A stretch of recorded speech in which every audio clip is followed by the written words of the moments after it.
This shit. You didn't fuck it up. You didn't fucking calculate that squats. We're live. We're live. Alright guys, today I'm gonna teach you beautiful sons of bitches how to squat. I'm gonna teach, he's gonna show.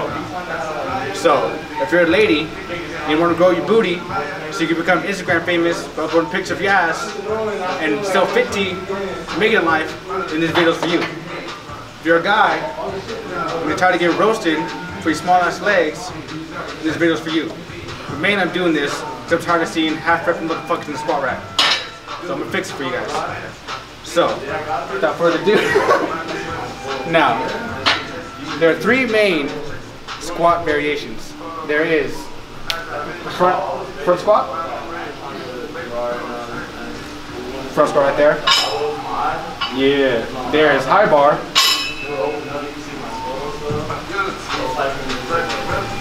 Yeah, and there's low bar. Now today, for this video, we're going to focus on low bar, because that's what we do. Correct low bar. Now, fair warning, advisory, whatever you want to call it. There is no one size fits all for squat, or a lot of compound movements. There's no strict way of how to do the squat. Everyone's form is going to be different, everyone's technique is going to be different, but we're going to go over all the key points. Hopefully you just got to keep working with it and find your own little setup and everything. You can bracket. So, without wasting any more time, let's get into the video. In case you guys are wondering real quick why I got my education spectacles on, because I'm about to school you motherfuckers. So, low bar. What is low bar? Basically, low bar is just the very squat. The bar is standing lower on your back. Now, the difference between this and the other squats is this is more, it activates your glutes and your hammies a little more, hits them better, and it works your whole posterior chain. Posterior chain, for those who know, is basically the line of muscles going through your back. So, hamstrings, glutes, erectors, the traps, even the little baby calves. So, you're going to incorporate that. So using all that, you're recruiting more muscles. It allows you to push more weight. Generally speaking, some people can't do low bar, so obviously they can't push more weight. But generally speaking, low bar usually allows you to push more weight just because you have more leverage and using more muscles. So, anything to add to that? I did have something to say about my small legs, but yeah. I have small legs, alright, but Specifically calves. it's all good. There's nothing there. Nothing. It's all good. Alright. What else was I gonna say? Oh, I got my notes right here. Another thing is if you, first of all, squatting is not bad for your knees. No squatting is bad for your knees. So get that shit out your head right now. But if you do have a little bit of knee pain, whatever your case may be, low bar is good because it does put less stress on your knees because your knees aren't going to be as flexed. You're not going to travel as far. Now when you're doing high bar, your torso is going to be upright, so your knees are going to travel farther past your toes. It's going to add a little bit more stress. Nothing bad as long as you have healthy knees already. But low bar, you're pushing your hips back and you're sitting back, so your knees don't have to flex as much. It's not going to be as much of a bend in your knees. So if you do have knee issues, think about switching to low bar. It should help. Yeah, another thing. None of this stuff we're going to show you is necessary, but it's just good tools if you can afford to get them, and they're worth the investment if you want to actually take this stuff serious. But a good thing is knee sleeves. Right here, knee sleeves. We use strong knee sleeves. Basically, so obviously they're going to go on your knees. They mainly keep your knees warm. You keep them as compression, keeps them tight. So on the bottom of your squats, it builds a little bit of kinetic energy. It's going to help you get out the hole a little bit. It's not going to magically add a bunch of weight to your squat. It's just, the main thing it does is peace of mind. It's just a little more protection for your knees. So these are, I believe, this brand's about, I believe it's $80, but real good, high quality, thick. And if you do compete, they are approved in IPF and USAPL. So good brand. But Link in the description. use my discount code IWISH to save 0% off. But that's one tool. And so now let's get into the actual squat itself. All right, so now getting into the squat, low bar. We're gonna show you where the bar goes up close to show you how to do low bar. So go ahead, show them. So get close, maybe that's some people. All right, so low bar. The bar is gonna rest on your rear delts. The rear delts right here. That's where your bar is gonna rest. So if you're switching to low bar and you find a hard time like holding onto the bar, you don't have a shelf, it's because you ain't training your rear delts. Train them, so your bar has something to sit on. Now, 2, grip. This, generally speaking, grip, you want to be kind of tight, just so you can build tension in your back, keep your back tight, and create that shelf for the bar to sit on. But ultimately, it comes up to preference. If it's comfortable for you to have your hands wider, and you can still create that shelf for the bar to sit on and keep your back tight, then that's perfectly fine. So grip is just one of the things that you have to play with yourself, find out what works for you. But the main point is you want to be able to create that shelf for the bar to sit on. You want to be able to keep your whole back tight, whole posterior chain tight. And another thing that will help, because if you switch to low bar, you will experience some wrist pain, some wrist discomfort, because putting your wrist in a pretty weird position. So first things first is put your thumb over the bar. It'll help relieve some of the stress that's gonna go on your wrist. But no matter what, switching to low bar, you will experience some kind of discomfort and stress in your wrist. Simple fix is just use wrist wraps, like these right here. Arm wrist wraps, just gonna help keep your wrist straight. Add some. But it's just gonna help alleviate some of that pain. You're gonna keep your wrist in a good, safe, straight position. Again, none of this stuff's necessary. It's just a good tool. Just work on some wrist mobility and just stick with low bar, and eventually your wrist will get used to it, and it won't be so painful or stressful, anything like that. Yes. So to put them on, you just put that ring around your thumb. You wrap it around pretty loosely, and then when you're ready to perform the lift, you can just twist the wrist wrap to tighten it up, and then keeps your wrist stiff. And wrist wraps, you only have them on during your set. You're not going to keep them on throughout your whole workout, because obviously you're going to put it tight. You're going to be cutting off some circulation to your hands. Knee sleeves, like I talked about earlier. Most knee sleeves you can keep on throughout your whole workout. It's not too tight where it's going to cause discomfort or cut off circulation. But knee wraps, those only put on during your sets. And there are some knee sleeves out there that you only should have on during your sets because it's so tight. But back to the squat. Another point is low bar, it is going to put some stress on your shoulders. So that's why we talked about before, even if we're doing legs, you still need to warm up your shoulders. It's going to put your shoulders in a kind of an awkward spot. It's not unsafe by any means, but it's just a little awkward spot if you're new to it. So make sure you warm up your shoulders. If not, you will cramp up, and then you won't be able to fucking hold the bar at all, because your shoulders are going to cramp up every time you get under the bar. So just make sure you warm up your shoulders, because it is going to put some stress on your shoulders. Shit hurts. Anything else?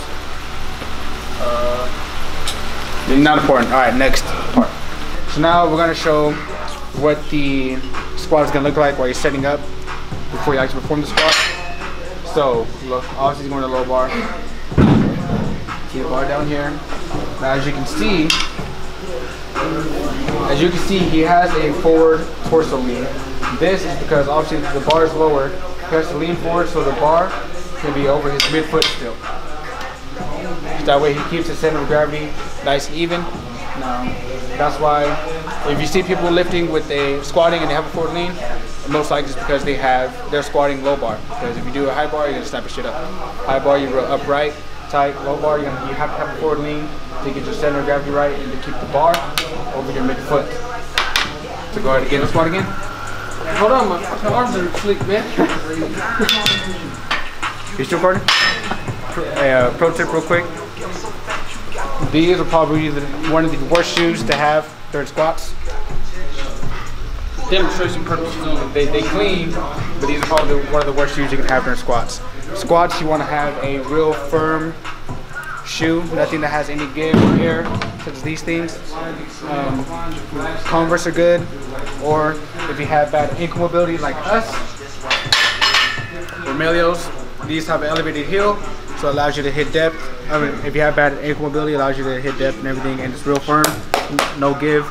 But yeah, you want to stay away from like any Air Maxes or any like basketball shoes that are meant to like absorb impact, or like running shoes that have like absorbed impact. You want to have a real firm shoe to be able to transfer the power from into the ground, put you back up. But continuing on, Shut up. if you can't afford, if you don't want to spend the money on squat shoes or anything like that, a simple fix is you can just grab some weights and you'll be able to elevate your heel that way. You can grab like a 5, 2.5, 10. Or some gyms have, they don't have it here?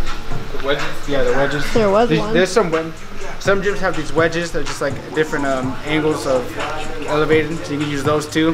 But it's all up to your preference. Me personally, I think the squat shoes, the Nike Remelios, are worth the investment. But again, it's all up to your own financial situation, what you want to do. And how serious? Yeah, and how serious you want to get into this. But anyways, go ahead and get into the bar.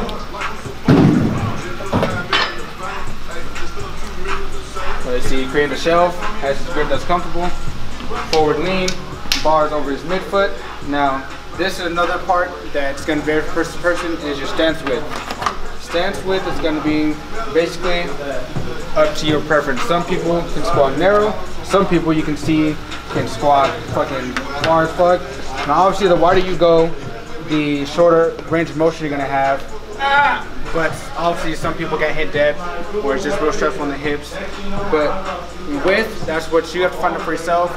Just start shoulder width and keep messing around with it, what feels comfortable. Move out wider, move in closer. That's just gonna take time, up to your preference. So find a width that's comfortable for you. Point number 2 is make sure you point your toes out. Now you don't have to, again, this is something that's gonna vary person to person. Some people can get away with a real slight pointing out, and some people can go farther out. If you find a hard time hitting depth because you feel that you have that poor ankle mobility, you can try moving your ankle out a little more, pointing your toes out a little more. That'll make your ankle have to flex less, so you'll be able to hit depth. But again, it's up to you to find out what's comfortable for you. Now the main point of doing this, we get on to the next point, is you want your knees to follow your toes, which is a good cue for you just to basically open up your hips. So as you can see, he's squatting, his hips are open, that allows him to get into the hole and hit depth. Now, go back up. Now, close your hips, you know what I mean? Like try to squat with your hips closed, like not opening them up. So as you can see, he struggles just to hit depth, and he gets 9 out of 10 times when you see people squatting and not hitting depth, is because they're not opening up their hips. They're squatting, their hips are closed, their knees coming in, they're trying to squat, and this is the farthest they can get, hanging it over. So you want to put your toes out, have your knees fold your toes, so it lets you open up your hips. It's a good tool to open hips. Okay. Alright, so squatting, it's in your bag. Get it! Just warm up your damn hips. But anyways, get back. Now, it's not really a myth because it was a good like cue, but it's not as effective cue as people I think. So go back to the squat. Before, everyone's always told you when you're squatting, you want to keep the weight on your heels. Now this is a simple cue if you're a beginning lifter and like you're new to lifting and you're just learning how to squat, you're just getting into it. That's a simple cue. Just think about keeping the weight on your heels and while you're squatting. Because you don't want the weight on your toes because it's going to cause you to fall forward. Your whole balance is going to be off. So just think about keeping the weight on your heels. That's a simple cue. So you can see his toes are up, no problem. Keep the weight on your heels. Now as you get more advanced and you start squatting, you get more comfortable. What you really want to do, the most effective way of squatting, is you want to basically think of your foot as a tripod. You want to have the weight evenly distributed on your heel and each side of the balls of your feet, is that what it's called? So yeah, so basically weight distributed right here and right here.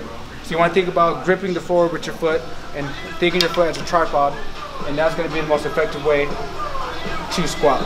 But again, if you're just new and you're just beginning, just think about keeping the weight on your heels and focusing on your technique. And then once you get used to it and you get better at it, then you can start focusing on thinking of the tripod and gripping the floor with your feet. Getting to the actual squat, another key point, when you're doing this, you want to break at the hips. So when we say that, it means like the first thing when you start to squat, first thing he moves is his hips. His hips are breaking back. Then you can see the bend in his knees start. That's going to allow you to hit depth. Now, try to squat, but break at your knees first. See, you can't hit depth. If you break at your knees first, you're not pushing your hips back, you won't be able to hit depth. That's another most common reason why a lot of people can hit depth. So what we want to think about is breaking at the hips. So basically think about it as sitting back in a chair. Like if there's a chair behind you, obviously when you sit back, you're going to put your hips back into the chair. Now, this is where it gets kind of tricky because when you do want to break at the hips, but you want to keep your pelvis neutral. You don't want to have the posterior tilt. And all you ladies know what I'm talking about too. All you damn Instagram pictures of you fucking breaking your back, trying to make your ass look bigger. You don't want that. You don't want that when you squat. When we say break at the hips, we just mean push your hips back and keep your pelvis neutral. So, see? Pelvis neutral, breaking at the hips. His torso is going to lean forward to keep the pelvis neutral. None of that fucking Instagram shit. Save that for the pictures. That's what gets you all the likes. We understand. We know. I'm not hating on your hustle. I'm just saying. But keep your pelvis neutral. Break at the hips. Think about sitting back in the chair. Good key point. Now, so if you do all these things right, finding all this, you're still finding it a hard time hitting depth, the most likely reason is because your ankle mobility. So like we said, you can either, easiest point is just work on ankle mobility. There's a bunch of different stretches and stuff you can do to work on ankle mobility. But if you're lazy like me and don't like spending another 20-30 minutes doing that stuff, you can just either do what we said, buy some lifting shoes. You can get those wedges that some gyms have. You can just use some plates. But just find most likely reason why you're not hitting depth is ankle mobility. And that should be pretty much the only reason. If you're breaking at the hips, you're sitting back, you're opening your hips up, allowing your body to sink in, and you still can hit depth, then most likely it is ankle mobility.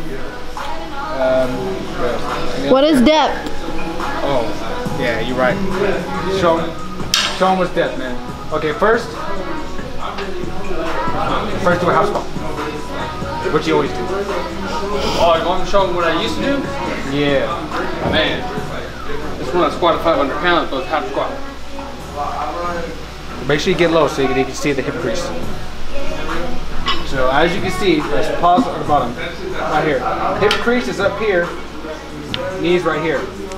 No, that is not parallel. You do that, your mom's a hoe. Now hit that.